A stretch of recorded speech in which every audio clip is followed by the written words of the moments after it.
Hello, my name is Jeremiah Harmon. This is my Module 4 presentation for the Kansas Education Systems Accreditation, or the KESA. I want to start the presentation by looking at the goal that I pulled from the Kansas website. It says a successful Kansas high school graduate has the academic preparation, cognitive preparation, technical skills, employability skills, and civic engagement to be successful in post-secondary education in the attainment of an industry recognized certificate or in the workforce without the need for remediation. I think those are very good goals. I think it really highlights and allows students to be successful or marketed as being successful without being specific to any career or occupation. That gives a lot more flexibility, and I think it really brings to light that there's lots of ways of being successful. It's not just one way. It's not just um, a certain path.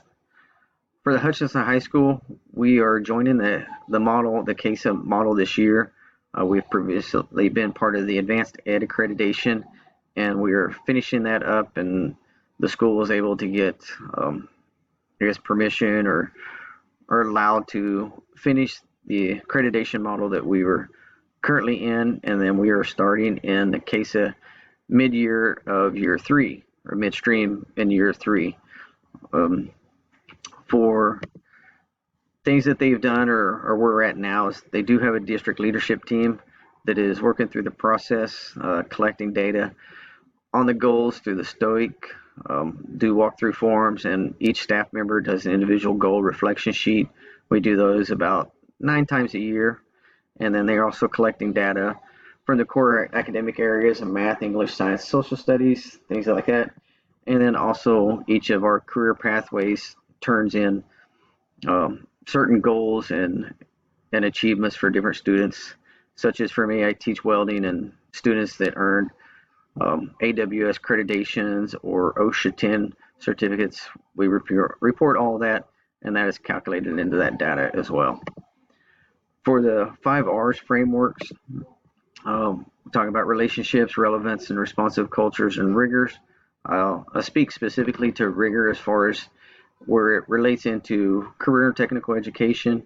Like I mentioned, for welding, the students in my intro class, they're learning a lot about just manufacturing, and with the emphasis in welding as a career, but also just this is what it looks like to be in that pathway, that career path.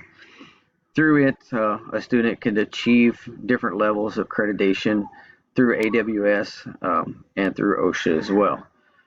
For responsive cultures and leaderships, we're part of our Skills USA through the career and technical, and students are taking active roles in different aspects of that, whether it's through competitions, community involvement, or even being in the leadership teams themselves. For where Hutch High stands, they spend the 2 R's that they focus on is relationships and relevance. And through the relationships, they do a positive behavior interventions, and then through the relevance, they're working on research-based effective instruction strategies, including all students have an individual plan of study or an IPS, and that is put together through each student.